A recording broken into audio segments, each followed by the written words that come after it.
L'Évangile qu'on a en fin de semaine nous rapporte le récit de la tempête apaisée, où on voit les disciples qui paniquent, qui prennent peur, où on voit Jésus qui dort dans le fond de la barque. Vous comprendrez que quand on entend un évangile comme celui-ci, c'est pas pour nous parler des tempêtes, c'est pas ça qu'on veut nous parler pantoute là.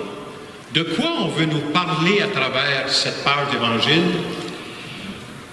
La tempête, c'est le symbole des crises qu'on rencontre tous dans notre vie. C'est quoi des crises? Bien, des crises, je peux vous en donner là, il s'en vient dans notre monde, là. Ça peut être des séparations, ça peut être des divorces. Une crise, ça peut être une perte d'emploi. Une crise, ça peut être une mésentente avec un de tes enfants, ça vient de chercher, ça, cette affaire-là. Là.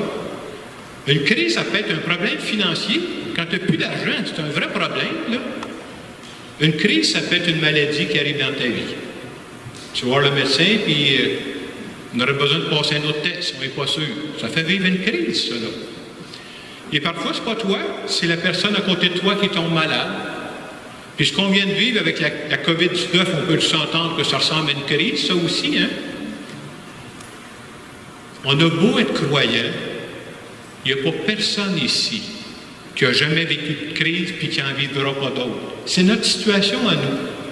Et à partir de cette page d'évangile-là qui m'a inspiré, j'ai essayé de répondre à la question suivante.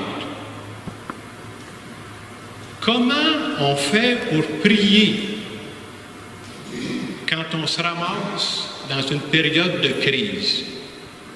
Parce que si ça vous est déjà arrivé, là, souvent, pour plusieurs personnes, même des grands priants, des grandes priantes, là, ils vont dire, quand la crise arrive, là, j'y pense même plus, puis je suis plus capable de prier. Là. Alors, j'ai pensé donner certaines étapes qui peuvent nous aider dans ces moments-là, quand on est pris dans la crise. Là. Comment prier au cœur de la crise? Premièrement, je pense qu'au temps de crise, il faut avoir la sagesse de se tourner vers Dieu. Il ne faut jamais laisser un problème, une crise, nous séparer de Dieu. Et c'est ce qu'on veut nous dire dans l'Évangile. Quand les apôtres, les disciples ont peur, qu'est-ce qu'il fait? Ils crient.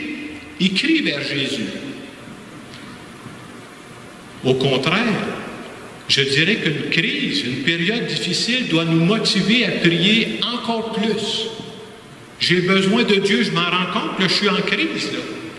Et qu'est-ce qu'on demande à Dieu pendant une période de crise?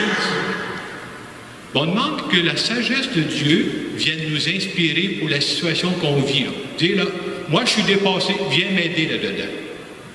Donc, une étape, ne pas oublier de se tourner vers Dieu. Dieu ne m'oublie pas quand je suis en crise. Deuxième étape, je pense que c'est très important, se rappeler ce que Dieu a fait dans le passé. Dieu ne change pas, lui, là. Je dirais, se rappeler ce que Dieu a fait dans le passé, on peut voir ça à travers la parole de Dieu, ce qu'il a fait dans son peuple dans le passé, ce qu'il a fait dans son Église. Mais je dirais encore plus ce qui nous aide dans ce moment-là, se rappeler ce que Dieu a fait dans ma vie à moi, dans le passé.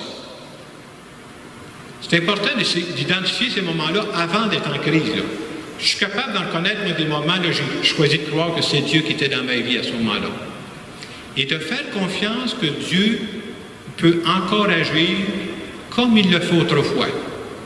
Dieu, il n'est pas rendu, il n'est pas arrêté, là. Dieu, c'est le même Dieu qui a agi autrefois.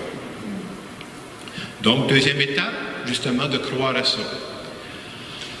Alors, je disais se tourner vers Dieu, voir ce qu'il a fait dans le passé. L'autre étape qui est très importante pour fonctionner dans la foi, c'est reconnaître devant Dieu que je suis dépassé. C'est important de faire ça. Pourquoi je prie Dieu? Parce que je sais, moi, que je suis une personne limitée. Reconnaître là, que ce que je vis présentement, ça me dépasse. Il y a beaucoup de situations pour nous autres, les humains, là, ça nous dépasse. C'est impossible pour nous. Mais avoir la foi, c'est de croire que pour Dieu, tout est possible. C'est important de se dire ça. Dieu puis moi, on n'est pas dans la même catégorie, là. C'est pas là, pas du tout. Moi, je suis un humain, puis Dieu est Dieu. J'y fais confiance. L'autre étape que je vois quand on prie au milieu d'une crise, ce qui est très important, c'est de ne pas oublier de mettre le focus sur Dieu. Parce que quand on vit une crise, puis je suis pareil comme vous, là, quand je vis un problème, là, je peux vous dire à quoi je pense le matin, je peux vous dire à quoi je pense le soir, je peux vous dire à quoi je pense au milieu de la journée. Je pense à mon problème. C'est comme si tout mon focus est là-dessus. Pendant ce temps-là, Dieu, il est disparu? Qu'est-ce qui arrive avec lui? Mettre le focus sur Dieu, c'est reconnaître que Dieu m'accompagne. Et quand on a la sagesse de mettre notre vie entre les mains de Dieu, c'est une étape de foi, c'est comme si mes combats à moi, parce qu'il faut que je fasse de quoi moi aussi, là, mes combats à moi deviennent les combats de Dieu. Je suis plus tout seul. Et dans ces moments-là, c'est de quoi? C'est comme si Dieu me disait, relax, là. M'en occupe de toi, là. Je m'occupe de ce que tu vis, là. Donc, c'est une autre étape pour moi qui est très importante, mettre le focus sur Dieu. L'autre étape, je vais être franc avec vous, ça fait pas longtemps que je fais ça. Moi, je vous dirais que la 5e étape que je vais vous donner, c'est à peu près juste 2-3 ans que je fais ça dans ma vie. Vous voyez, j'ai encore des croûtes à manger, moi aussi, là, au niveau de la foi. Une étape très importante quand on est dans une crise, c'est de remercier Dieu à l'avance. C'est quelque chose de faire ça, là. Remercier Dieu d'avance. Ça veut dire quoi? Je suis au milieu de la crise. Essayez de me voir, là, je suis pris dans mon problème, moi, là. Seigneur, je te remercie d'avance. Pourquoi? Je ne sais pas ce que tu vas faire, mais j'ai confiance que tu vas faire de quoi. Je ne sais pas si vous voyez, c'est de la foi pure, là. C'est pas basé sur moi. Je te dis merci d'avance. Moi, je ne vois pas clair, mais j'ai choisi de croire que tu vas faire quelque chose. Vous savez, quand on dit merci à Dieu pour quelque chose que Dieu a déjà fait, hein, je ne sais pas, il est mort. Je vois quelque chose, on appelle ça de la gratitude. Mais quand je dis merci à Dieu pour quelque chose qu'il n'a pas encore fait, ce n'est pas de la gratitude, c'est de la foi. Et dans une période de crise, on a besoin de foi. J'ai besoin de croire que Dieu m'accompagne dedans. La 6e étape que je dirais, toujours, vous allez voir, c'est une démarche de foi, alors que je suis en plein milieu de la crise, pour ça il faut s'en parler avant d'être dans la crise, s'attendre à ce que Dieu va faire sortir du bien, même de la crise où je suis. C'est quelque chose, cela, là. C'est-à-dire, puis peut-être que vous avez fait cette expérience-là, moi je peux dire ça aussi, là, même si je n'aime pas les crises, je suis franc avec vous, là. C'est souvent dans des périodes de crise que Dieu nous fait grandir. Dieu nous fait grandir comme personne. Dieu me fait grandir dans la foi. Et je dirais même, si je suis le bonhomme que je suis aujourd'hui, c'est parce que j'ai fait face à des crises. Elles n'ont pas été inutiles. Donc, tout ça pour vous dire, moi, je vous invite peut-être à revoir ça. Peut-être que je pensais la semaine prochaine, je n'ai pas eu le temps cette semaine, que je mettrai par écrit ces 6 étapes-là que je trouve très belles. Comment prier au milieu d'une crise. L'autre aspect que j'aimerais ajouter, auquel je crois beaucoup, moi, je crois que Dieu met sur notre route les personnes dont nous avons besoin.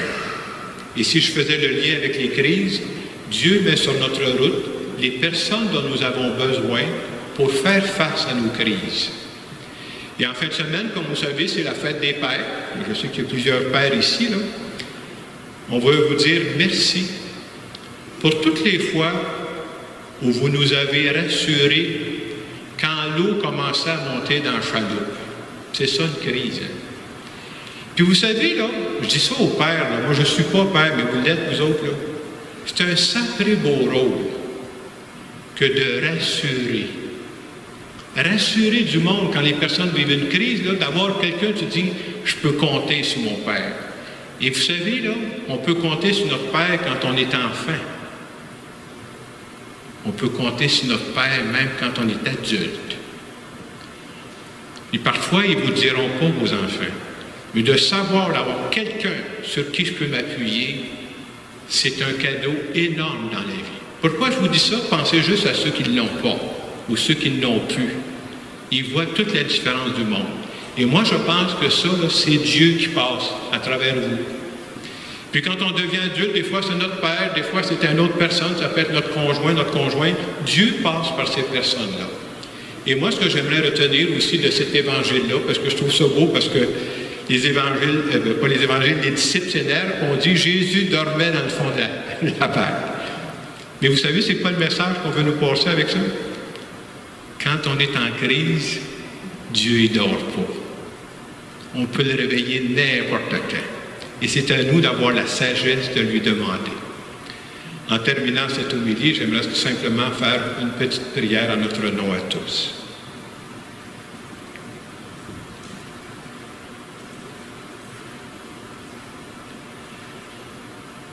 Seigneur Jésus, je voudrais te dire merci de m'accompagner, même quand je traverse des périodes de crise.